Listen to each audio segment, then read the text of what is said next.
14 साल की 15 साल की लड़की हो जाए उसका बाद में बलात्कार नहीं किया जा। क्या कहता है फिर उनकी दोनों ही रजामंदी। लड़का लड़की गलती करे हैं तो लड़के को खाली भागीदार क्यों माना जाता है? लड़की को घर बिठा देते हैं, लड़के को जेल भेज देते हैं। लड़कियों की भी तो कुछ गलती होगी जब भी तो रेप होया। एक हाथ से ताली कभी नहीं बजती, आपस में तालमेल होते हैं। लड़की लड़कों के जब भी ताली बजती है ना, इधर ताली नहीं बजती एक हाथ से।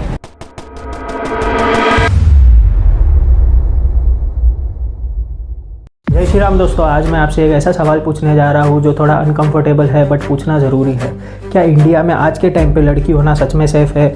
सोचिए, अगर एक लड़की रात के टाइम पे बाहर निकलती है तो उसके माँ बाप रिलैक्स होते हैं या टेंशन में? अगर आपका जवाब टेंशन है तो प्रॉब्लम कहीं ना कहीं तो है। अगर हम इमोशन से नहीं बल्कि फैक्ट से देखें तो ग्राउंड रियलिटी और भी डिस्टर्बिंग है। इंडिया में 2022 में 4.4 लाख केसेस रजिस्टर हुए थे क्राइम अगेंस्ट वुमेन के। याद रखना, ये रजिस्टर केसेस है, जो रजिस्टर नहीं होते वो तो कितने होंगे। नेशनल सर्वे के अकॉर्डिंग इंडिया में वीमेन सेफ्टी रेट 65% है, मतलब हर 10 में से 4 लड़की खुद को अनसेफ फील करती है। स्टेट्स जैसे कि दिल्ली, हरियाणा, तेलंगाना, यहाँ तो 2 से 3 गुना ज्यादा क्राइम रेट है। अब अगर हम बात करें ग्राउंड रियलिटी की तो इंडिया में हर रोज एक लड़की को कुछ ना कुछ फेस करना होता है। जैसे कि पब्लिक ट्रांसपोर्ट में उसके साथ कुछ गलत होता है, या पब्लिक प्लेसेस पे उसको लोग गलत तरीके से घूरते हैं, या स्कूल कॉलेजेस में लड़कियों को चिढ़ाया जाता है, भद्दे कमेंट्स किए जाते हैं। ऑफिस में लड़कियों को ऑफिस पॉलिटिक्स और ऑफिस अब्यूज को फेस करना पड़ता है। घर पे लड़कियां डोमेस्टिक वायलेंस, इमोशनल अब्यूज ऐसा फेस करती है। हमेशा एक लड़की को ही एडजस्ट करना पड़ता है। और अगर हम बात करें आप सोसाइटी की, तो सोसाइटी में तो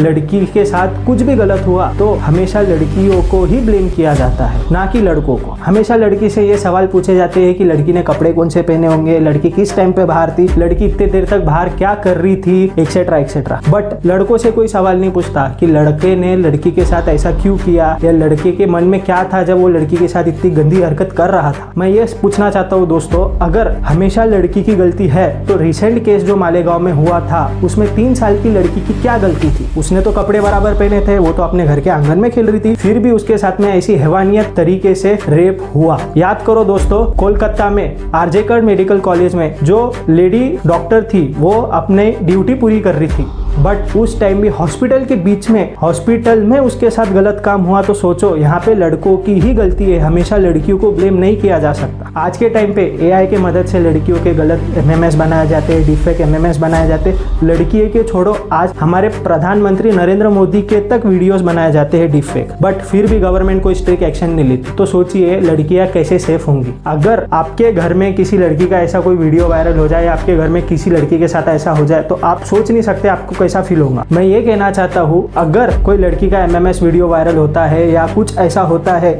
तो हमारे सोसाइटी में कुछ ऐसे लोग हैं जो उस वीडियो की लिंक वायरल करते हैं, और कुछ लोग ऐसे हैं जो इंस्टाग्राम के कमेंट बॉक्स में जाके वो लिंक मांगते हैं। मतलब सोचो, हमारे देश में लोगों की सोच कितनी छोटी है और कितनी भद्दी और गंदी किस्म की है। मैं ये नहीं कह रहा कि इंडिया में हर लड़का गलत है, बट हमेशा जब भी लड़की के साथ में गलत होता है हमारे देश में, वो लड़का ही होता है जो उसके साथ गलत करता है। हमारे देश के पॉलिटिशियंस जो रेप केसेस चार्जेस है या कुछ भी है, वो पार्लियामेंट में बैठ के लॉ एंड ऑर्डर बनाते हैं। तो सोचिए हमारे देश में रेप केसेस कितने बढ़ेंगे। अभी उत्तर प्रदेश में का एक रिसेंट केस है, एक एमएलए जिसके ऊपर रेप के चार्जेस थे उसको कोर्ट ने बाइज्जत बरी कर दिया। तो सोचिए हमारे देश का कानून व्यवस्था कैसा है।